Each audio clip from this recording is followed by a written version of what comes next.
Is drinking raw milk safe like RFK Jr. suggests?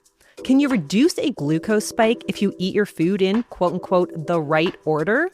I'm registered dietitian Abby Sharp. I host a nutrition myth-busting podcast called Bite Back with Abby Sharp. And those are just some of the questions I tackle with qualified experts on my show. There is so much food misinformation and disinformation out there, and it can feel impossible to know what's real and what's BS. On Bite Back, my goal is to help listeners create a pleasurable relationship with food, their body, and themselves, which in my opinion is the fundamental secret to good health. Listen to Bite Back wherever you get your podcasts. Frequency Podcast Network. Stories that matter, podcasts that resonate. Defense and security are clearly in the spotlight this week for the federal government. NATO leaders are attending their summit at The Hague, where no doubt the conflict in the Middle East between Israel and Iran is sure to take a focus. Leaders also will debate whether their military spending targets should increase from 2% of a country's GDP to a total of 5%. But ahead of this gathering, Prime Minister Mark Carney flew to Brussels to sign a major new agreement with the European Union. It's aimed at increasing our collaboration on purchasing military equipment, cyber defenses, supply chains, and more coordination on global issues. It comes as the Carney government looks to reduce our economic and military reliance on the United States. Now, there's a lot to unpack here, but we'll jump right into it with a guest who knows a thing or two about the defense of our country, given he served as our top soldier from 2012 to 2015. I'm Cormac Mac Sweeney, and today on The Big Story, I'm speaking with Canada's former Chief of Defence Staff, Tom Lawson, about this major new agreement with the EU and the NATO Summit underway in the Netherlands. Tom, thanks very much for joining me from your cottage in Muskoka. A pleasure to be with you, Cormac. All right, so let's start with this Canada-EU partnership. The Prime Minister has described it as a new era for our country. Do you see it like that? And can you go over the benefits or challenges that come along with this agreement?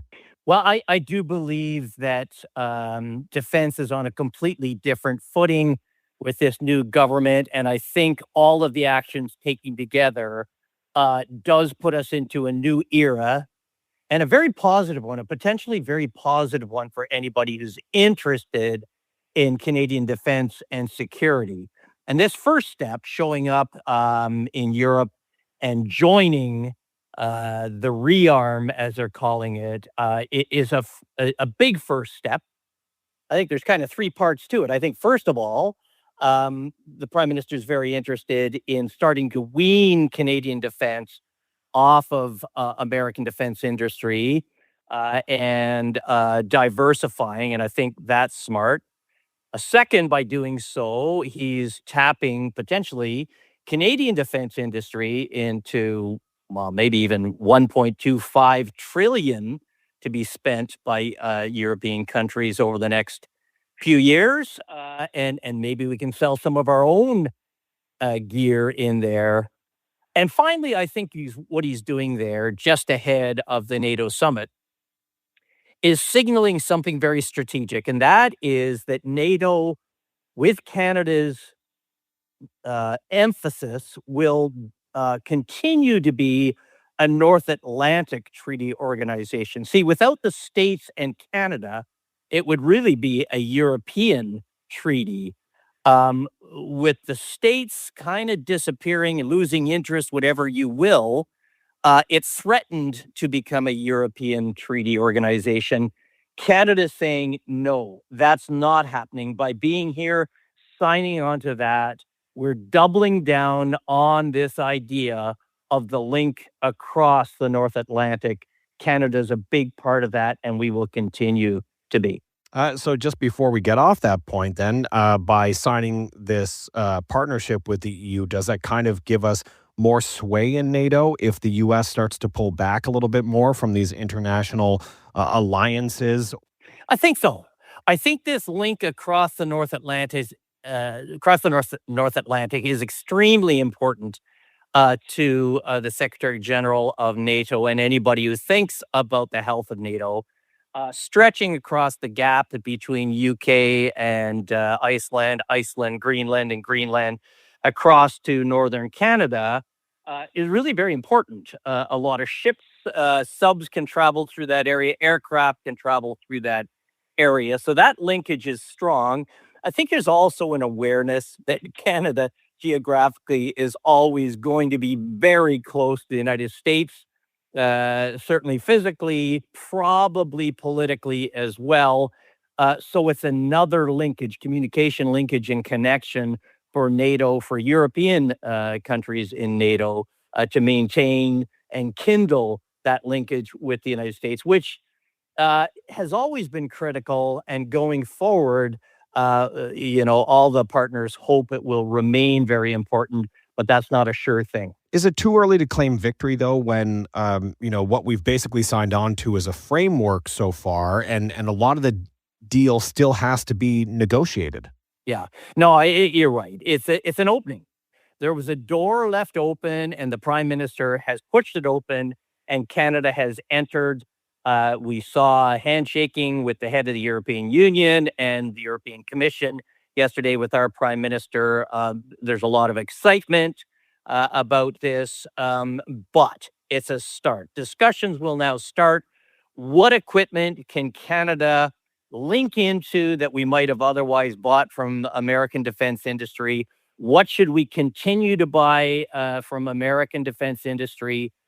And can we overcome some of the logistical problems that are associated with Canadian defense industry getting their stuff over to Europe, and what could be interesting to them to purchase from Canada? But in the second question there, what should we continue to buy from the Americans? I think the fighters fall directly into that bin.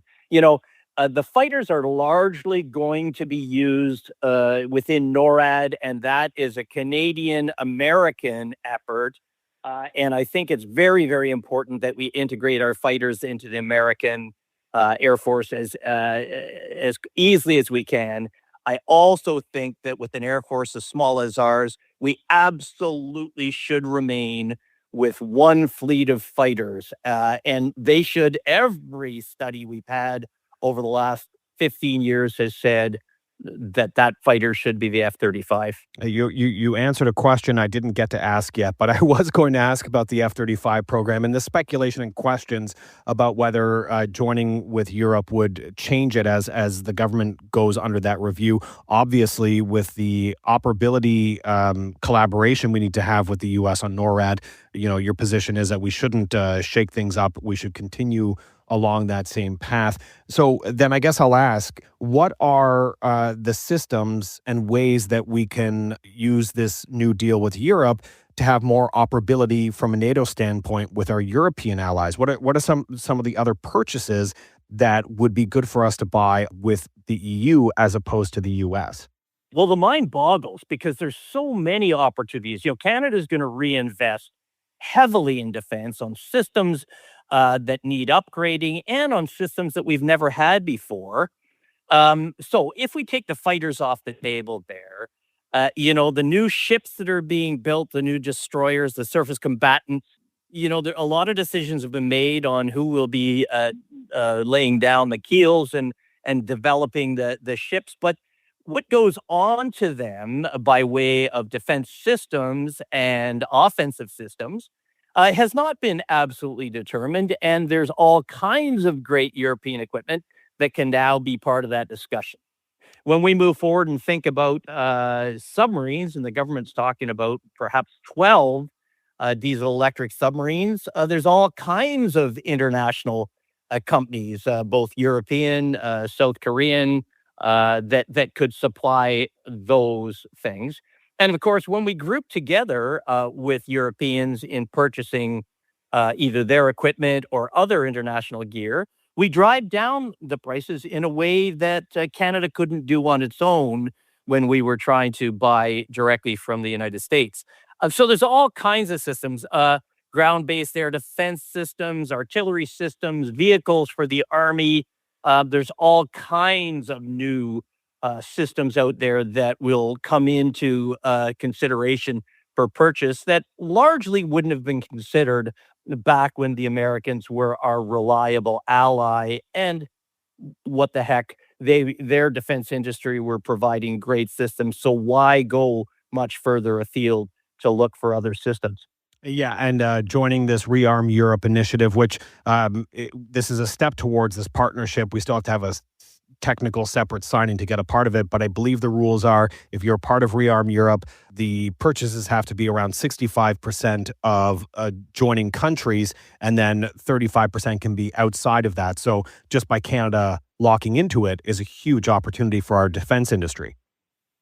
That's exactly right. And further than that, it appears to open up this safe to Canada, which is a great metaphor for this. I think it's hundreds billions of euros worth of loans in the first few years for these nations to access low interest monies to make these purchases too, and that could be very important to Canada as it figures out how to get to 2% of gross domestic product and beyond. More on the big story in a moment with Canada's former Chief of Defense Staff, Tom Lawson, where we'll discuss the conflict in the Middle East and the military spending targets being discussed at the NATO Summit.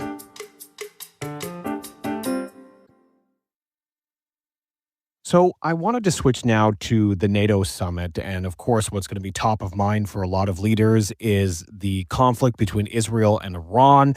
What can NATO really do there? And what do you think the leaders are going to discuss at the table? Right. I think you bring up a very important question.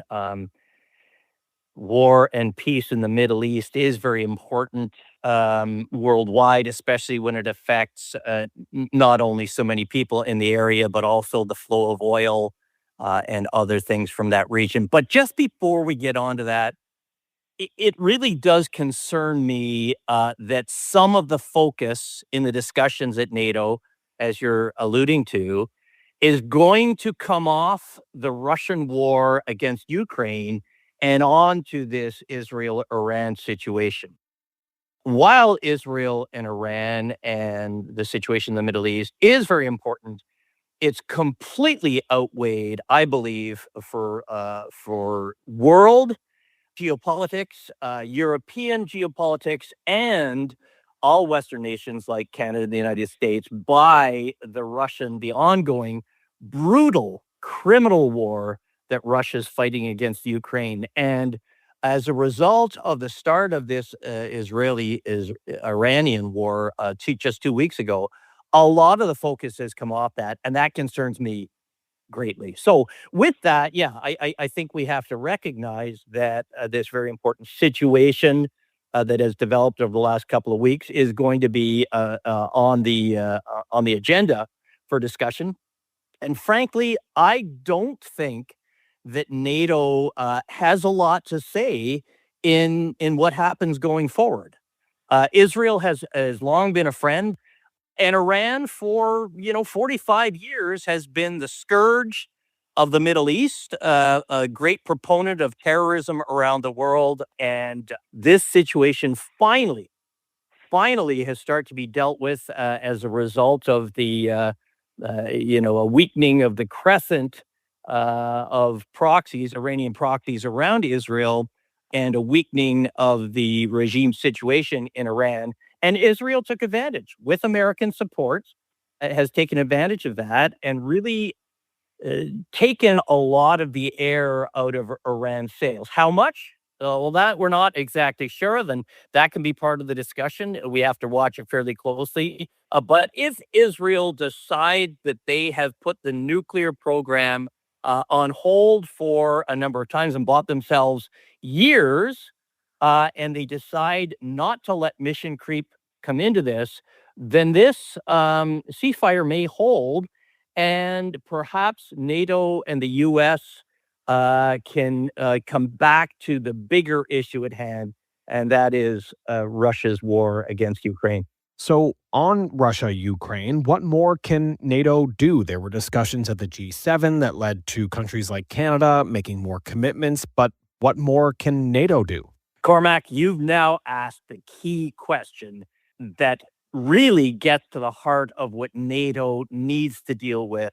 The 32 members without the US become 31 members. And this is where the rubber meets the road for the rump 31 members who will be meeting with a largely disinterested president of the United States. And I think largely he's very Russia friendly. He's not going to care very much about Ukraine.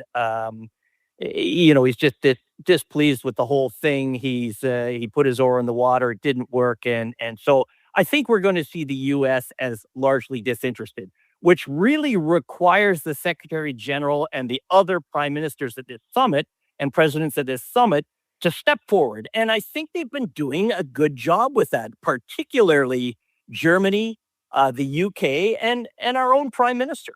So I think this is where those 31 partners can stand together and really develop the bulwark to say that even without the United States, NATO will still play a very important part going forward. Do they have to hold on for 3.5 more years until the United States becomes interested again, or do they have to hold on forever with the United States completely pulling out? Those are discussions that will become clearer not at this summit, but in the months and years following this summit. So let's now talk about the military spending target because that's going to be the other big discussion at the table for NATO leaders, aside from the conflict in the Middle East and Russia's war with Ukraine. There's this push from the U.S., and it's expected that the NATO leaders will agree to that 5% target as opposed to the current 2% target. That's a big jump. That's more than double. And Canada's only recently finally said that we'll hit that target this year. So do you think that the leaders will agree to that 5%? And what might be the flexibility around that could give Canada at least, a little bit of relaxation in trying to hit that larger target? I can't tell you how exciting it is for people like me who have retired to see that we now have a prime minister in place, a government in place that's interested, for various reasons I recognize, but interested in reinvesting in the defense of Canada.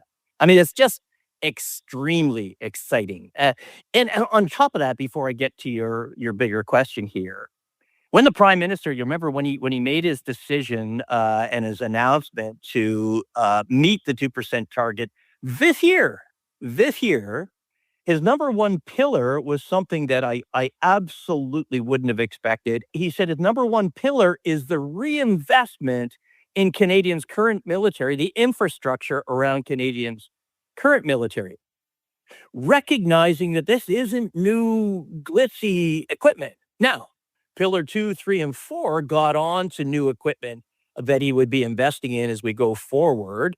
But number one was this reinvestment in the military as is right now. That's exciting.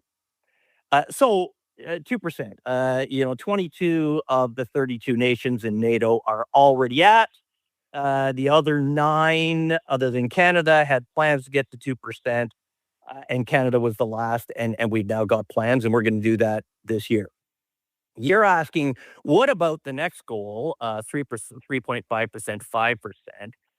Those numbers, those figures are interesting.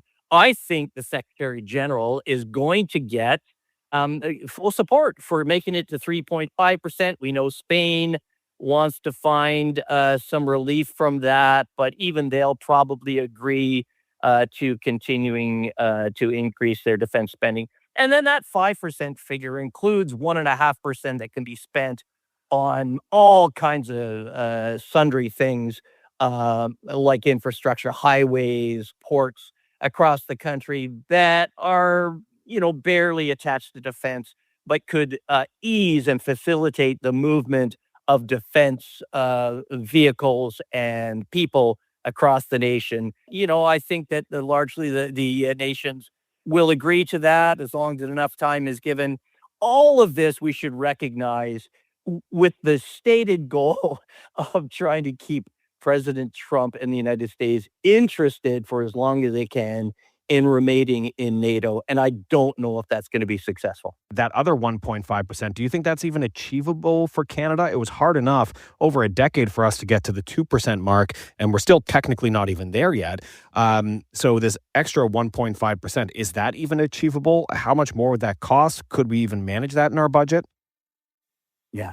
So you're bringing up the very most important questions, and here's where, in full disclosure, I must say, I was once the chief of defense, and my whole focus is on defense and security for my nation and within our alliances.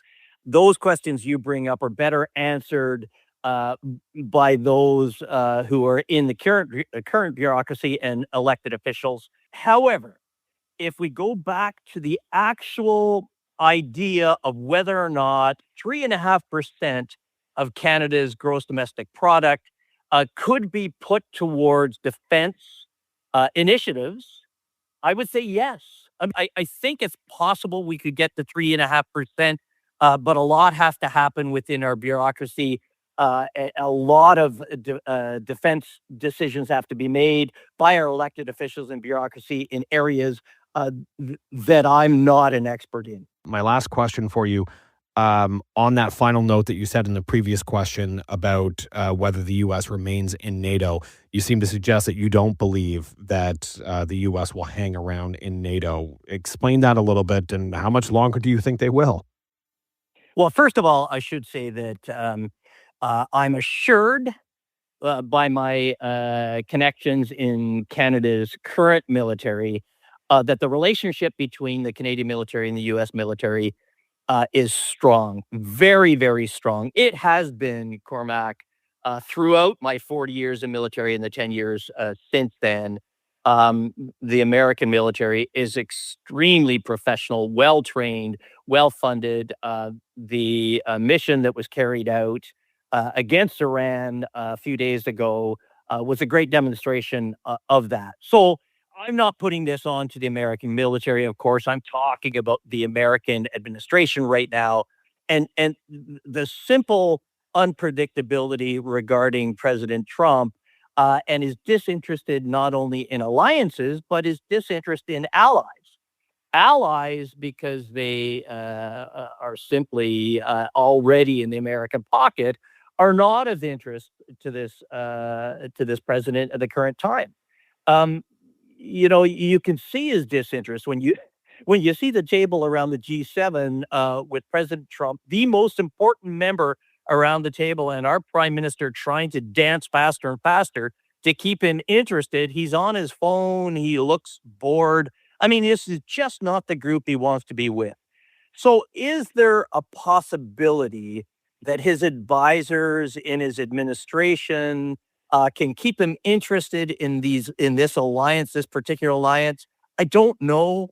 Is he so disinterested that it's of some value to him to pull Americans out of the alliance, or does his disinterest just let United States leadership continue to wane as he drifts?